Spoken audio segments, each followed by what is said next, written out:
ಕಾರ್ಡ್ಗಳು ಸಾಕಷ್ಟು ರದ್ದು ಮಾಡಿದೆ ಸರ್ಕಾರ. ಫಲಾನುಭವಿಗಳು ತೊಂದರೆ ಆಗ್ತದೆ ಬಡವರಿಗೆ.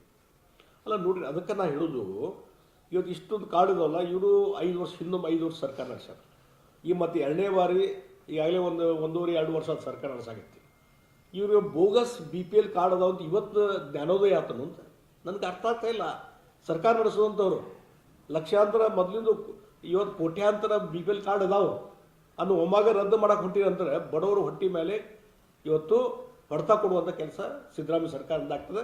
ಈ ರೀತಿ ಹೇಳಿ ಇವತ್ತೇನು ಗ್ಯಾರಂಟಿ ಯೋಜನೆ ಅದಕ್ಕಾಗಿ ಹಣ ವಿನಿಯೋಗ ಮಾಡ್ತಿರಲ್ಲ, ಅದು ಬಹುಶಃ ನಿಮ್ಮ ಕಂಟ್ರೋಲ್ ಉಳಿತಾ ಇಲ್ಲ.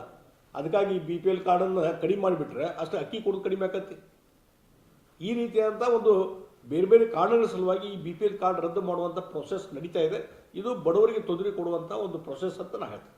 ಈ ಸರಿ ಚಳಿಗಾಲ ಅಧಿವೇಶನದಲ್ಲಿ ಉತ್ತರ ಕರ್ನಾಟಕದ ಭಾಗದ ಸಮಸ್ಯೆಗಳ ಬಗ್ಗೆ ಚರ್ಚೆ ಆಗುತ್ತೆ ಸರ್. ಬರೀ ಕಾಲವನ್ನು ಮಾಡ್ತದೆ, ಕೋಟ್ಯಾಂತರ ರೂಪಾಯಿ ವ್ಯಯ ಮಾಡ್ತದೆ ಸರ್. ಇದೇ ಸಂಪ್ರದಾಯ ಆಗ್ತಾ ಇದೆ. ಅಲ್ಲ, ಅದು ಆಗಬೇಕು. ಇದನ್ನು ಸರ್ಕಾರ ನಡೆಸುವಂಥವ್ರು ಗಂಭೀರವಾಗಿ ತೆಗೆದುಕೊಳ್ಬೇಕಾಗ್ತದೆ.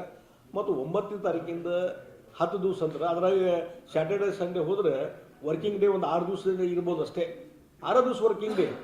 ನೀವು ಬೆಳಗಾವಕ್ಕೆ ಅಧಿವೇಶನ ಕರೆದು ಯಾವ ಪುರುಷಾರ್ಥಕ್ಕಾಗಿ 6 ದಿವಸದ ಅಧಿವೇಶನ ಕರಿತೀರಿ? Working days only 6 days. ಯಾಕೆ ಕರಿತೀರಿ? ಕರೆಯೋದು ಅವಶ್ಯಕತೆ ಇಲ್ಲ. ನೀವು ಕರೆಯೋದಾದರೆ ಅಟ್ಲೀಸ್ಟ್ 1 ತಿಂಗಳು ಕರೀರಿ, ಅಟ್ಲೀಸ್ಟ್ 20 ಡೇಸ್